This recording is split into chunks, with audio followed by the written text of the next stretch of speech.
What's happening, people? Thank you for joining me for another beer review, which means it's Beer Monster O'Clock. Today I'm going to be reviewing another keg on the Perfectdraft beer dispenser. And it's by the Hawkstone brewery.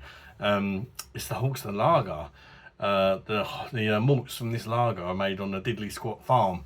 You may have seen there's a series on Amazon called Jeremy's Farm or something. Clarksons Farm, that's the one. And you can find more about our lager, and that's made if you watch the series. I've watched some of it, not all of it. I think I watched the most recent season, and that was about it. Quite a good watch, I recommend it. But anyway, we're not here to talk about that. We're here to talk about their lager. I have reviewed it out of a bottle before, and I thought it was a very pleasant lager, but bloody pricey. I'm sure it was like 30 odd quid for 12 bottles. I mean, come on, they weren't even big bottles. They were 330ml bottles. But I've been waiting patiently for it to come on deal on the Perfectdraft, and at the minute it's £36. Sorry, down £36.95 for a keg. But if you buy 6 kegs or more, you get 25% off. So it's already discounted by about a quid or two to £36.95. Plus, I did buy 6 kegs. Not of this, you can mix and match whatever you like, whatever's in the deal. And it worked out, this keg cost me £27.71. Now, that's more like it for 10.5 draft pints. Works out a lot cheaper than buying the bottles, in fact. But is it better on the draft? Shame I got a bottle to put them head to head, but let's see if it's any good, shall we? Yeah, let me know if you tried this one, guys, and if you rate it or not. Have you tried it on the PD, or have you tried the bottles? They sell the bottles on Amazon, but bloody pricey, as I say. So, yeah, you've got to have pretty thick pockets. Or deep pockets, should I say. That's the one, isn't it? Well, it's pouring nicely. It is pouring nicely. I've got it down to 5 degrees. Reason being, I'm impatient. I want to drink some beer. I couldn't bother to wait till 3 degrees. But 5 degrees is fine, you know. It's still poured all right. So, happy days. What can you say? Sometimes it can affect the pour if you don't wait to get down to temperature. But yeah, that's all right. A respectable amount of head on there. Nothing too crazy. It's a nice pale straw golden colour. It looks a little bit flat, if I'm honest. Well, this is a non-nucleated glass, I believe, the Spaten one. Not seeing much bubblage going on. But sometimes they look a bit flat on the PD. But once you actually try them, it sort of brings them to life a bit. White, foamy head, very compact bubbles in the head. Let's get those in there and check out the aromas of Hawkstone lager, shall we? It's not much of a sniffer. Citrus. Bit of citrus. Grainy kind of malt.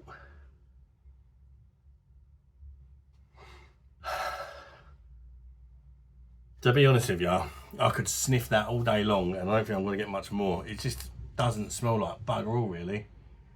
Even the citrus and the malt, very subtle.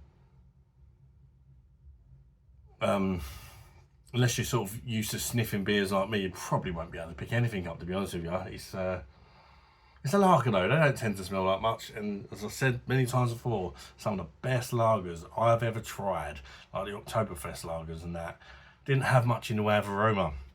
So I don't think it means anything when it comes to lagers, to be honest.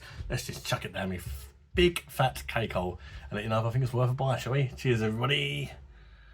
Bush. But yeah, it's nice to have a UK brewed lager for a change on the PD. I mean, Budweiser's brewed in the UK. Stella's brewed in the UK on the PD now as well, unfortunately. And then you've got the Camden Hells, which I hate. So it should be quite easy, and I fully expect this to be the best UK brewed lager on the machine. You've got the Camden Hells top. Get the hell out of here. I've not even tried that. But like, come on, it's got to be. It's got to be. Is that asking too much? Especially for the price of it. I mean, if you're a cheapskate like me, I'll get a very respectable price. In fact, it works at about £2, 4p a pint for Hawkstone lager on tap. Come on. Sometimes you just got to be a bit patient. Anyway, I'm waffling. Let's chuck her down the neck.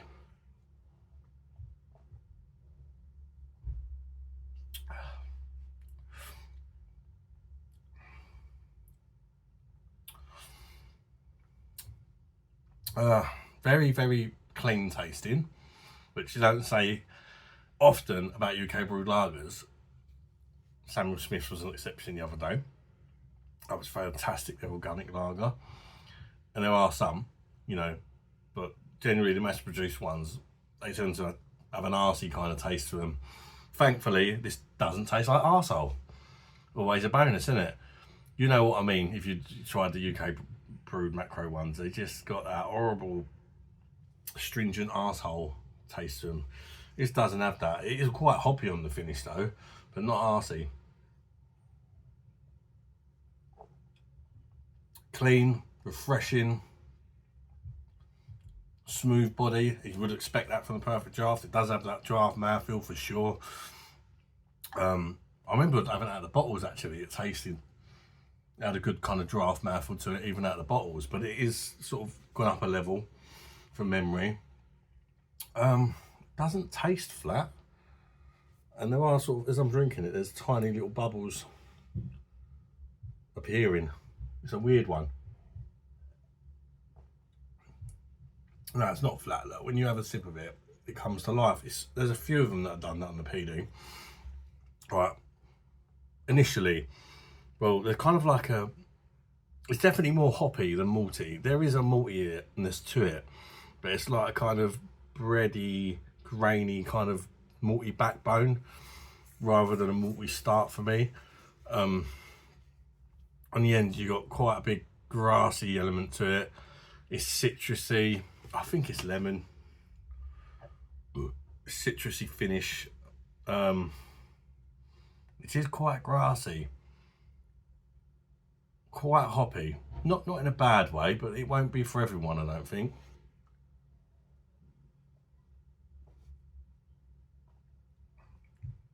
There's a bit of a crisp dryness towards the end. In all honesty, it's one of them lagers. It's nice, it does a job, it's refreshing, it's easy to drink, it's crisp, refreshing and all that. But there's not a lot to it really. But not in like a Bud Light way. And like it's simple, but everything it does, it kind of does right for me. But the problem with this beer, for me on the Perfect Draft, is the competition. There's some bloody amazing lagers on the Perfect Draft, and when none of them are on offer or whatever, I think this is the most expensive lager on the machine, or one of the most expensive lagers on the machine. Now, it's a great UK brewed lager. For a UK brewed lager, it's top notch. But does it compete with the Germans stuff on the machine? It competes, but it don't beat them. But it's not as good. You know, it competes. It's kind of almost in the same league, but it's just not quite there. And when you take into account it's more expensive, it hardly ever seems to be on offer. I really had to wait for this one to go on offer. Look, if you want to drink UK brewed lager on draft at home, this is the best one you can get on the Perfect Draft. Pretty clear. That is, it's a mile clear. But, there's so many good German ones on there. I mean, do you really care if it's UK brewed? You just want what tastes the best, didn't you, at the end of the day? So it's a difficult one. I find it a little bit simple, but not in a bad way. But it is a very nice, clean tasting lager. It does the job. But it's not wowing me. I mean, I might have even preferred it out of a bottle, I mean, the mouthfeel's better, but I don't know. I remember really loving it out of a bottle, and I do like it on the PD, but I wish I had a bottle to put it up against. But at the end of the day, even if it is slightly better out of a bottle, which it may or may not be, I can't say about putting them up against each other. It's so much cheaper getting it for £2 a pint than about £3 per bottle for a 330ml bottle, so you're getting less and it's out of a bottle. So either way, if you like the beer, it's the cheapest way to drink Hawkstone lager. Score out of 10, I'm going to give it an 8.5. It's just not quite up there with the big boys, but it's still a very nice lager. But I personally would only buy it when it's on discount.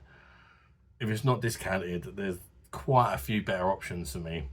But it's not bad by any means. Let me know if you agree or disagree with this review. But yeah, it's a very nice lager. But it's just not, it's not quite going to get the bell for me. A lot of it is value, even though I did get a particularly good deal on it. I had to wait around for that deal.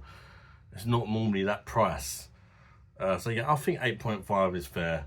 It is a decent lager, but yeah, definitely one for the bargain bin for me when it's on sale. There's just too much competition. Yeah, thanks for watching, guys. Smash the like button if you made it this far and you've enjoyed the review, and consider subscribing to the channel if you're not done already for loads of beer reviews, perfect draft, bottles, cans, craft beers, all sorts, and a little bit of fitness as well. To know some people, bye bye, darlings. Bash.